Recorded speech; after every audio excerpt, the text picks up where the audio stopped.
My girlfriend said, "You're not intellectual enough for me. I need mental stimulation." I replied, "I understand." Then I stopped writing her graduate papers for her. Her professor's plagiarism investigation started when her writing quality suddenly dropped to failing. Original post: I, 32 male, met Jessica, 29, at a coffee shop near the University District about 2 years ago. She was reading Proust. I was grading papers. I teach high school history. She made some comment about how refreshing it was to see someone still reading physical books. We hit it off. Jessica was in her second year of her PhD in comparative literature. Brilliant conversationalist when she wanted to be. Could quote Derrida and Foucault like breathing. Made me feel like I was dating someone way out of my intellectual league, which she subtly reminded me of, constantly. It's sweet how you try to understand my work. Not everyone can grasp post-structuralist theory. Don't feel bad. Your job must be so relaxing just teaching basic history to teenagers. I let it slide because, honestly, I was infatuated. She was gorgeous, sophisticated, and when she wasn't being condescending, genuinely fun to be around. About 6 months in, she started asking for help with her papers. Started innocent enough. Proofreading, checking grammar. I'm a decent writer, been published in a few history journals, nothing fancy. But then the requests escalated. "Can you just rewrite this introduction? You're better at making things clear. This argument section needs work. Can you strengthen it?" Eventually, I was writing entire papers. 20, 30-page analyses of obscure French philosophers I'd never heard of before meeting her. I'd spend my weekends researching, writing while she went to study groups, which I later learned were wine nights with her cohort. The thing is, I actually enjoyed it at first. I love research, love writing, and seeing her get praised for her work made me happy. Her advisor, Professor Whitfield, called her papers exceptional and publishable. She'd come home glowing, sometimes even thanking me, in her way. "You're so good at translating my complex ideas into readable prose." Translation: I was writing the whole damn thing. Fast forward to 3 weeks ago. We're at dinner with her PhD friends. They're discussing Baudrillard's concept of hyperreality. I'd literally written a paper on this for her the month before. I made a comment, trying to contribute. Jessica laughed. Not a cute laugh. A dismissive, embarrassed laugh. "Oh, Derek's trying to engage with theory again. It's adorable." Her friend Nathaniel smirked. "It's nice that you try to understand Jessica's world." That's when Jessica delivered the killing blow. "Honestly, sometimes I need more intellectual stimulation. Derek's sweet, but he's just not on my level. I need someone who can challenge me mentally, you know?" The table went quiet. Even her pretentious friends looked uncomfortable. I excused myself, went to the bathroom, stared at myself in the mirror. 3 thoughts. 1. I'd been writing her papers for 18 months. 2. Those papers were getting her through her PhD. 3. She just called me intellectually inadequate in public. I went back to the table, smiled, finished dinner. When we got home, she acted like nothing happened. Even asked if I could look at her latest paper on Deleuze that was due Monday. "Sure," I said. "Send it over." She sent me her usual outline, basically just the assignment prompt and some random quotes she'd copied from somewhere. I opened a new document, then stopped. Closed my laptop. Sunday night. "Where's the edited paper?" "Didn't get to it," I said. "You should be fine with what you have." She submitted her own work for the first time in over a year. Update 1, 5 days later. Holy crap, this escalated fast. Got a text from Jessica Tuesday afternoon while I was teaching. Just, "Urgent, call me now." I didn't call. Checked my phone after school. 14 missed calls, 32 texts. They started angry, got desperate, ended with threats. "My advisor wants to see me about the paper. He says it doesn't match my usual work. This is your fault. You have to help me explain this." "Derek, I'm serious. This could ruin my career. If you ever loved me, you'll help. I'll tell everyone you've been writing my papers." That last one made me laugh. "Yeah, please do tell everyone that." She was waiting at my apartment when I got home, puffy-eyed, mascara everywhere. The power dynamic had completely flipped. Professor Whitfield thinks something's wrong. He says my latest paper reads like you wrote it? I suggested. "This isn't funny." He wants to meet with me in the department chair. He used the word inconsistencies. "Derek, you have to help me." "How?" "Write a better paper. Tell him you were sick and I was stressed, and that's why the quality dropped. Something. So you want me to help you lie to your advisor about academic fraud? It's not fraud. They're my ideas. You just help articulate them. I pulled out my laptop, showed her my folder, titled Jessica's Papers. Every single paper I'd written for her, with my research notes, rough drafts, revision history, timestamps showing I'd spent 20 to 30 hours on each one. These aren't your ideas, Jess. I researched, argued, and wrote these. You contributed assignment prompts. Her face went white. You kept everything? I'm a history teacher. Documentation is kind of my thing. What are you going to do with those? Nothing. They're my insurance policy. You want to threaten me? Go ahead. But we both know who actually earned your grades. She tried tears, anger, seduction. That was particularly pathetic. Then finally rage. You're destroying my life over one comment. I'm sorry I said you weren't intellectual enough, okay? Is that what you want to hear? Nope. I want you to handle your own academic career, like an actual PhD candidate should. She slammed the door so hard my neighbor texted asking if everything was okay. That was Tuesday. Wednesday, she sent her friend Marcus to talk sense into me. Dude showed up at my school, during school hours. Marcus, you need to help Jessica. She's going to lose her position. That's unfortunate. You don't understand. She's told everyone you two are an intellectual partnership. If she goes down, she's taking you with her. I'm a high school teacher who helped his girlfriend cheat. I'll get dumped and maybe scolded. She's committing academic fraud at the doctoral level. She'll get expelled. Who do you think has more to lose? He left after calling me pathetic and vindictive. Rich, coming from someone defending academic fraud.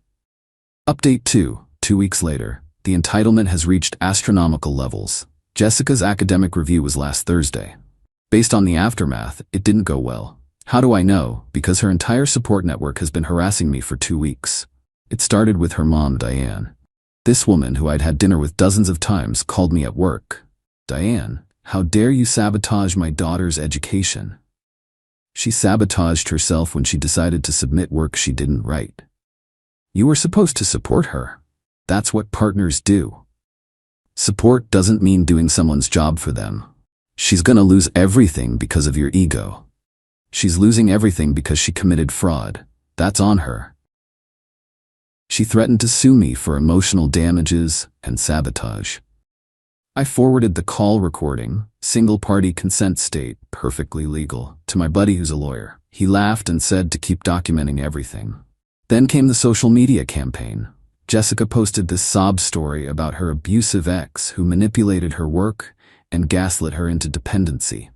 She actually claimed I forced her to use my writing, that I was controlling and wouldn't let her submit her own work. The comments were wild, people calling me a predator, saying I deliberately sabotaged a brilliant woman, etc. I didn't respond publicly. Instead, I sent screenshots to my lawyer friend. He drafted a cease and desist letter regarding defamation. Suddenly, the posts disappeared. But the best part? Professor Whitfield reached out to me directly. Email summary. Mr. Brennan, I'm aware you've been in a relationship with Jessica. I'm also aware of certain claims she's made regarding her academic work. Without asking you to incriminate yourself, I'd appreciate any clarity you can provide regarding her recent paper's significant departure from her established writing patterns. I responded carefully. Professor, Jessica has always been responsible for her own academic submissions. I cannot speak to her writing process or any changes in her work quality. He replied, understood. For what it's worth, her recent submission showed a writing level consistent with an undergraduate, not a third-year PhD candidate. The committee has concerns about all her previous work now. Turns out, when they asked Jessica to reproduce her analysis of Foucault's Discipline and Punish in person, she couldn't even explain the basic premise. When asked to discuss her own paper's argument about biopower, she fumbled completely. They're reviewing everything. Every paper, every submission. And here's the kicker. They want her to do a supervised writing exercise. In person. No notes, just her and a prompt. Jessica called me drunk at 2 a.m. Saturday. They're making me write in front of them. Like I'm a child. This is your fault. You have a PhD in literature. Writing should be easy. You know I can't. You know I need time to formulate my ideas properly. You mean you need time to have someone else formulate them? I'm gonna lose my stipend, my apartment, everything. Are you happy? I'm indifferent. This is consequences meeting actions. You're a monster. I loved you.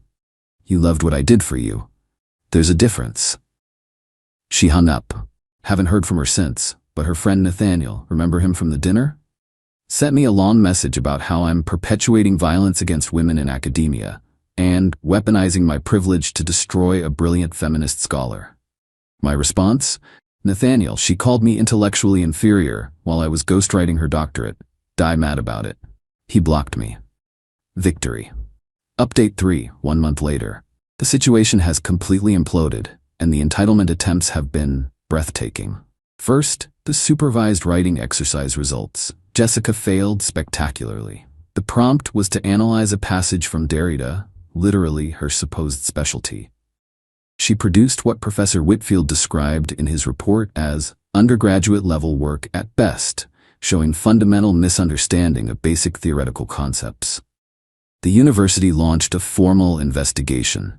They ran her previous papers through some advanced plagiarism software, but of course found nothing, because I wrote them from scratch. But they also did something clever: linguistic analysis. Turns out, writing styles are like fingerprints. Her recent paper style was completely different from everything else she'd submitted. While this investigation was ongoing, Jessica went nuclear on trying to save herself. She tried to submit proof that she wrote all her papers. What was this proof? Backdated Google Docs she'd created, copying my work and changing the creation dates. One small problem. Metadata doesn't lie. The university IT department confirmed all these documents were created after the investigation started. But here's where it gets good. She didn't just copy the final papers. She somehow got into my cloud storage. We'd shared passwords back when I trusted her, and downloaded all my rough drafts, notes, and research. Then tried to pass them off as hers. I only found out because Google sent me security alerts about logins from new devices. When I checked, she'd downloaded everything. I immediately changed all passwords and enabled two-factor authentication. Then I did something perhaps petty, but absolutely necessary. I sent Professor Whitfield screenshots showing the access logs. Downloads from her IP address, timestamps of exactly when she accessed my files, all dated after the investigation began. This is where it got legally problematic for her. Jessica's father, Richard, reached out. Richard's a successful real estate developer, money to burn. Richard, Derek, let's be reasonable men here. My daughter made mistakes, but her entire future is at stake. Me, okay? I'm prepared to offer you $50,000 to write a statement saying you two collaborated on papers together. As equals. Academic partnership between lovers, nothing wrong with that. Are you attempting to bribe me to lie to a university investigation? Richard, I'm offering compensation for your time and trouble. I'm recording this call just so you know. I immediately forwarded the recording to my lawyer and, after his advice, to the university's investigation committee. Attempting to bribe witnesses in an academic fraud investigation? That escalated things from internal review to potential criminal territory. When bribery failed, Jessica tried to burn my life down. She 1. Called my principal claiming I was grooming students by helping them with essays, the same thing literally every teacher does. 2. Left reviews on my school's Facebook page calling me dangerous and manipulative. 3. Contacted my ex-girlfriend from 3 years ago trying to dig up dirt. 4. Filed a police report claiming I hacked her computer when she gave me her passwords. Fortunately, I'd been documenting everything. My principal, who'd already heard about the situation through teacher gossip, basically laughed off her complaints. The police took one look at her hacking claim, saw she'd voluntarily shared passwords, and closed the case. My ex actually texted me, "Your current GF seems psycho. Glad you're handling it." Also, she offered me money to lie about you. WTF. I'd held back on something major, hoping it wouldn't be necessary. But when she tried to get me fired, gloves came off. See, Jessica hadn't just cheated on her PhD work. I'd also written her master's thesis. Yeah, the entire thing. 2 years before we even started dating her PhD, she was struggling with her MA thesis. I helped her then too, thinking I was being supportive. I'd kept everything: research, drafts, sources, even email exchanges where she basically admitted she couldn't write it herself. I compiled everything into a single PDF, 247 pages of evidence showing I'd written her master's thesis and at least 15 PhD-level papers. Every draft, every revision, every timestamp. I sent it to the university's Academic Integrity Board with a simple note. I believe this information may be relevant to your investigation of Miss Jessica Holloway. Final update. The fallout was swift and complete. Jessica was expelled from the PhD program, not suspended, not put on probation, expelled. The university also revoked her master's degree after reviewing my evidence. 6 years of supposed academic achievement, gone. She tried to appeal, claiming mental health issues, stress, even tried to say I was abusive, and forced her to use my work. The committee apparently told her that even if that were true, which they didn't believe, it wouldn't excuse 6 years of academic fraud. The day after the expulsion was finalized, I got a call from an unknown number. It was Jessica, calling from her friend's phone. Jessica, I hope you're happy. You've destroyed my entire life. Me, you destroyed your own life when you chose to fake your way through grad school. I could have been a brilliant scholar if you hadn't. If I hadn't what? Stopped doing your work for you? You knew I struggled with writing. You knew I needed help. There's help, and there's fraud. You chose fraud. I have $120,000 in student loans. For degrees I don't have anymore. My parents won't talk to me. I can't get a job because this is on my academic record. Should have thought about that before calling me intellectually inferior at dinner. That's what this is about? Your fragile male ego? No, it's about you being a fraud who got caught. The dinner was just the wake-up call I needed. She went on a rant about how I'm a mediocre high school teacher who couldn't handle dating someone superior. I hung up mid-sentence. Richard, her father, tried to sue me for defamation and intentional infliction of emotional distress. My lawyer countersued for the attempted bribery. He dropped his suit immediately. Diane, her mother, sent me a long email about how I should have protected Jessica from herself, how a real man would have continued supporting her. I didn't reply. Several of Jessica's PhD friends, including Nathaniel, are apparently under investigation now too. Turns out the department is reviewing everyone's work for potential fraud. Nathaniel's advisor found inconsistencies in his work as well. The whole program is in chaos. Jessica moved back to her hometown. Last I heard through mutual friends, she's working at her uncle's insurance company, doing data entry. She apparently tells people she left academia because it was too political. Professor Whitfield actually sent me a final email. Mr. Brennan, while I cannot comment on specific cases, I want you to know that academic integrity is the foundation of scholarship. Those who violate it, and those who enable such violations, have no place in academia. I hope you understand that your actions, though difficult, were correct. Still teaching high school. Actually got a small raise after one of my students won a state essay competition that they actually wrote themselves. My principal, who knows the whole story, jokes that I should offer college application essay services since I'm apparently good at academic writing. I've started dating again. Nothing serious yet. Made it very clear to the woman I'm seeing that I value honesty and self-sufficiency. She's an engineer who laughs at the story and says, "Why would anyone want someone else to do their work? The whole point is learning." Exactly. Sometimes I wonder if I went too far, if I should have just broken up with her and moved on. But then I remember her smug face at that dinner, calling me intellectually inadequate while her entire academic career rested on my work. I remember her friends smirking, her condescension, her absolute certainty that she was my superior. She wanted intellectual stimulation? She got it. Just not the kind she expected. The funniest part? I still have academics citing her papers in their work, papers that I wrote. There's something poetically just about that. Her name might be on them, but everyone who matters knows the truth now. To anyone reading this in a similar situation, document everything. Don't let anyone make you feel inferior while they're using you. And when someone shows you who they really are, believe them the first time. Would I do it again?